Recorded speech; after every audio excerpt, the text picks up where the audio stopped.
Buenas tardes con todos, nosotros somos del grupo número 3 y a continuación vamos a explicar lo que es nuestro script para el deber número 1. Nuestro grupo está conformado por Nathan Naranjo, Ana Núñez y Luis Vega.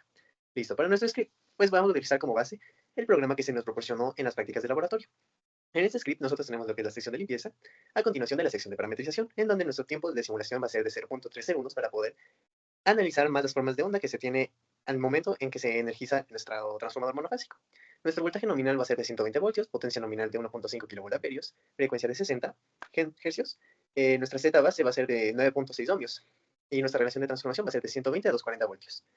En nuestro circuito de transformador vamos a tener que nuestra resistencia 1 del primario va a ser de 0.25 ohmios, nuestra reactancia del primario de 0.056 ohmios, la resistencia reflejada del primario va a ser de 0.134 ohmios y la reactancia del secundario reflejado al primario de 0.056 ohmios. Mientras que nuestra reactancia de magnetización va a ser de 708.8 ohmios. Esta reactancia de magnetización viene dada por el código que se nos proporciona en el laboratorio, ya que si es que nosotros la quisiéramos calcular, debemos tener físicamente el transformador y realizarle ciertas pruebas.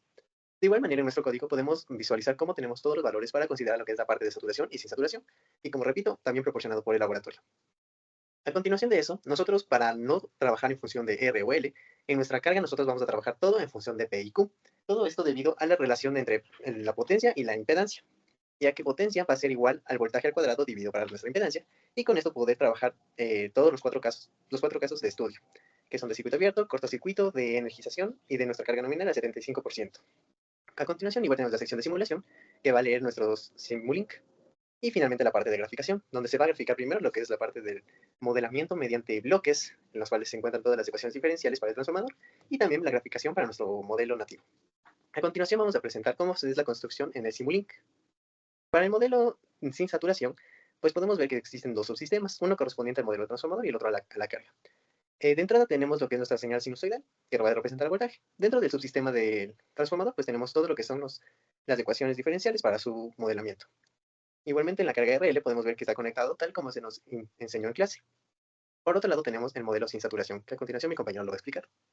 Dentro del modelo saturado tenemos la misma configuración del diagrama de bloques, simplemente con un cambio dentro del modelo del transformador. El modelo del transformador es igual que el modelo lineal, solo que se añade una realimentación debido al comportamiento no lineal que presenta presentada por la curva de magnetización. Para realizar esta realimentación, que es una realimentación tiene dependencia de los sucesos pasados, se requiere una memoria o buffer, que lo que hace es tomar datos y reenviarlos al sistema con un delay. También se tiene aquí el bloque de la curva de magnetización para realizar un análisis del modelo saturado. Y a continuación también vamos a presentar cómo fue la construcción del modelo nativo. Para ello utilizamos los elementos que el propio Simulink de MATLAB nos proporcionó.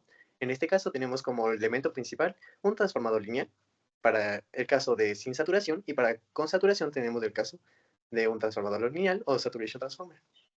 En estos casos, la configuración de los parámetros no están reflejados al primario, todo está en su propio lado. Así que nosotros tras la relación de transformación pudimos cambiar los parámetros de R2 y L2. Igualmente, como se puede visualizar en las cargas, está en función de P y Q, no de RL como se tenía originalmente en nuestro código. El primer ajuste de carga que vamos a analizar es el de energización a carga nominal. Para eso tenemos una carga nominal de 1500 voltiamperios con un factor de potencia de 0.95 en atrás. De modo que al multiplicar ese factor de potencia por la potencia nominal se obtiene este valor de P.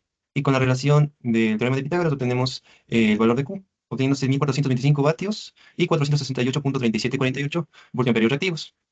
Dentro de la simulación tenemos las siguientes gráficas. Para el caso sin saturación, podemos ver que el voltaje y la corriente se comportan de manera limpia y en relación a la carga. El flujo magnético se mantiene en la región lineal y por esto la corriente de magnetización es baja y no existe impacto por parte de la misma. Los voltajes y corrientes se comportan semejantes tanto en el modelo, que es la parte izquierda de diagrama de bloques que creamos anteriormente, como en el modelo nativo. Como se pueden ver, son gráficas que son muy similares, con una pequeña variación en los niveles de voltaje. Para la parte de los voltajes y corrientes con saturación, tenemos las siguientes gráficas. Entonces, al incluir la saturación, se podría considerar una caída adicional del voltaje en el secundario y una distorsión en la corriente del primario, ya que el flujo excede la región lineal y lo que causa que la reactancia de magnetización disminuya y por tanto la corriente de magnetización aumente debido al factor de saturación. Y aquí podemos analizar las corrientes y voltajes. En la parte izquierda se encuentra el diagrama de bloques y en la parte derecha el modelo nativo. Podemos asimilar un comportamiento semejante que respecta a la relación de voltajes. Y en lo que respecta a la relación de corriente, podemos ver que nuestro modelo del diagrama de bloques hace un análisis más preciso de lo que podría ser los transitorios antes de que se genere un establecimiento, ya que el modelo nativo genera simplemente el estado estable.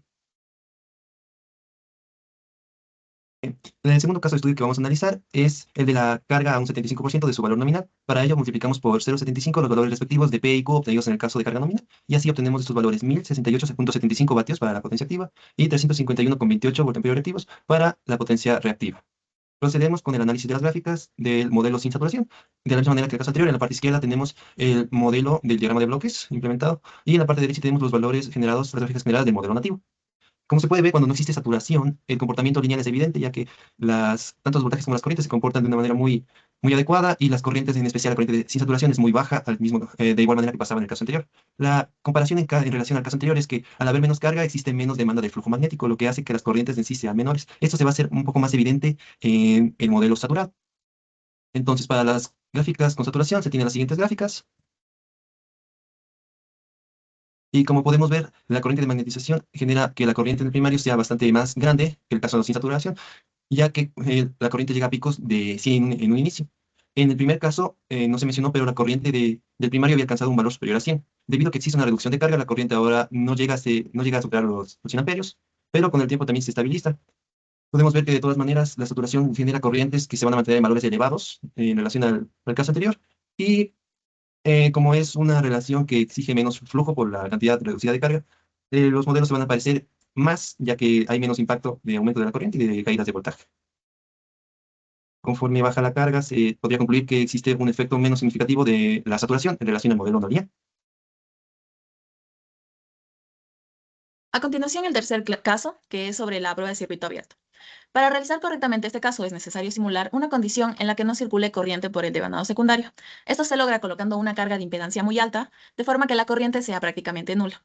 Esto hicimos a partir de la fórmula de potencia activa, que es P es igual al voltaje al cuadrado sobre la impedancia, y al despejar la impedancia utilizamos un voltaje secundario de 240 voltios y una potencia activa de solo 20 watts. Con esto se obtuvo aproximadamente una impedancia de 2880 ohmios, y además se fijó una potencia reactiva de 60 voltamperios reactivos. Esto representa una carga predominantemente inductiva, al ser la potencia reactiva mayor a la potencia activa, y esto es conveniente para analizar cómo reacciona el núcleo del transformador durante la magnetización. Ahorita vamos a ver los resultados, las gráficas. Listo. Vamos a comenzar con el caso sin saturación. En ambas simulaciones, tanto en el modelo nativo como en el de bloques, los voltajes primario y secundario mantienen una forma sinusoidal estable, sin distorsión apreciable, y esto es coherente con un núcleo que opera dentro de la región lineal de la curva de magnetización. En las corrientes se puede notar que la corriente primaria de la línea azul se mantiene baja y de forma senoidal, lo que indica que el núcleo no está saturado y responde de forma proporcional al voltaje aplicado. La corriente secundaria permanece aparentemente nula, tal como se espera en una prueba de circuito abierto, y ambos modelos entregan un resultado similar. Aunque el modelo nativo incluye pequeñas variaciones, esto hace más representativo a un sistema real. Ahora vamos con los casos con saturación. Listo. En los voltajes, cuando se incluye la saturación del núcleo, los voltajes siguen siendo sinusoidales, aunque en el modelo nativo se observan ligeras deformaciones debido al comportamiento no lineal que tiene el material magnético. En las corrientes, en la línea azul del diagrama de bloques, se nota que cambia drásticamente, ya que se observa que la corriente presenta picos elevados al inicio y cercanos a 35 amperios, que van disminuyendo progresivamente en el tiempo. Este fenómeno es más conocido como la corriente de Inrush y se produce al energizar el transformador con el núcleo desmagnetizado.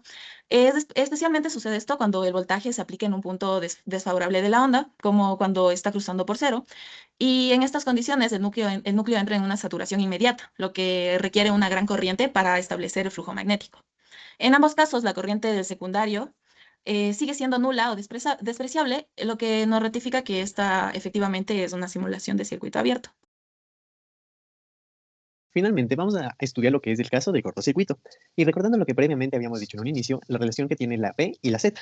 En este caso, para el cortocircuito, para su modelamiento, necesitamos que nuestra Z tenga un valor muy pequeño. Y consecuentemente a esto vamos a tener que nuestra P va a ser un valor muy elevado, como se puede ver en la sección de ajustes de carga, donde nuestra P y nuestra Q van a tener el mismo valor de 999.999 vatios y voltamperios reactivos respectivamente. Lo que implica que la impedancia va a ser nula. Entonces, una vez considerado esos valores de potencias, vamos a analizar lo que son nuestros resultados de gráfica. Comenzando con las gráficas de sin saturación. En la parte izquierda tenemos lo que es nuestro modelo lineal realizado por diagramas de bloques, las ecuaciones diferenciales, y en la parte derecha lo que es nuestro modelo nativo. Como podemos ver y como se sobreentiende, el voltaje en el primario se va a mantener relativamente alto, debido a que el modelo considera lo que son las caídas en las impedancias, tanto R1 como X1, sin restricciones físicas. Mientras que en el secundario, pues este va a tener que disminuir, lo que indica el correcto funcionamiento a un cortocircuito. Por otro lado, tenemos lo que son las corrientes de 1 y 2, las cuales tienen un valor alto, pero no exageradas, lo que limitan únicamente los parámetros del modelo. Este modelo básicamente representa bien el fenómeno que está sucediendo desde el punto de vista no tan allegado a lo físico del transformador. Se ve igual que las ondas son limpias y no existe algún tipo de armónico. Ahora con el modelo nativo, pues el voltaje del primario tiene una pequeña reducción, y esto es debido a la inclusión de pérdidas y resistencias internas que posee el modelo del transformador, y el voltaje en el secundario pues se considera igualmente bajo, se mantiene bajo. Las corrientes en el primario y secundario pues son un poco mayores que el modelo lineal, pero ajustadas por la resistencia de la fuente, limitadores de corriente, las pérdidas del cobre, entre otros. Y lo que se puede concluir es que este modelo es más realista sin saturación. Ahora, con la parte de saturación, incluyendo la saturación, pues vamos a tener los siguientes resultados. Como podemos ver, el voltaje en el primario se mantiene alto, pero esta vez descontrolado por la saturación, mientras el voltaje en el secundario igual se mantiene pequeño, casi nulo, como debería ser, debido al cortocircuito, mientras que las corrientes son más altas que el caso de sin saturación, pero controladas por la no linealidad del núcleo. En sí, se representa de manera más realista el comportamiento del núcleo, y las corrientes crecen indefinidamente y se evidencia el límite natural del sistema. Por otro lado, tenemos lo que es el modelo nativo. Igualmente, podemos ver la misma comportamiento del voltaje en el primario y en el secundario, que en el caso con saturación y sin saturación de los modelos lineales. Por otro lado, tenemos que las corrientes en el primario y en el secundario son altas, aunque son más bajas que el modelo no lineal. Y esto, como se mencionó previamente, en el modelo de Simulink, el transformador tiene protecciones físicas, resistencias de fuente y modelos térmicos. Básicamente, este modelo representa el comportamiento más realista del sistema eléctrico en el cortocircuito, incluyendo la saturación, protecciones y pérdidas internas. Finalmente llegamos al apartado de las conclusiones, en el que tenemos que realizar una anotación en referencia al cálculo teórico del caso con saturación, que no se puede hacer debido a la reactancia magnetizante, que es variable y no es constante como en el caso lineal. Al ser variable no se puede establecer una relación simple de ecuaciones algebraicas, sino que se debe de recurrir a métodos numéricos para obtener la relación entre el flujo y la corriente. Asimismo, se debe de analizar la curva de magnetización. La distorsión armónica no puede capturar los cálculos que son, no se puede calcular en cálculos lineales, y la memoria también tiene un impacto significativo debido al comportamiento por histéresis. Ya, ahora procedo con las conclusiones respecto al primer caso, el caso a carga nominal. El modelo basado en dedos y sin saturación, las corrientes y tensiones son estables y senoidales. Se observa una caída moderada en el secundario debido a la impedancia de los devanados. Y en el modelo nativo sin saturación, los resultados son similares, pero el voltaje en el primario es más bajo, ya que se incluyen pérdidas internas como resistencia del cobre y pérdida de hierro, que el diagrama de bloques no considera. Ya cuando se introduce la saturación del modelo con dedos, la corriente de magnetización aumenta notablemente, y esto provoca una caída de tensión adicional y una leve deformación de la onda, pero no se nota tanto. El modelo nativo con saturación limita aún más la corriente debido a las protecciones internas y al caso de consideración de características más realistas como la representación física del núcleo. El voltaje en el primario es menor y el sistema se comporta de una forma más conservadora. Ya. Para el segundo caso, que es la carga nominal de a un 75% de la carga nominal, se tiene que el modelo nativo sin saturación muestra formas de onda limpias y senoidales, corrientes y tensiones proporcionalmente más bajas, porque la diferencia no es tan considerable. De hecho, el comportamiento va a ser similar. El modelo con E2, considerando la saturación, la corriente de magnetización se mantiene baja y el núcleo no entra en la región lineal, por lo cual el comportamiento sigue siendo esencialmente lineal.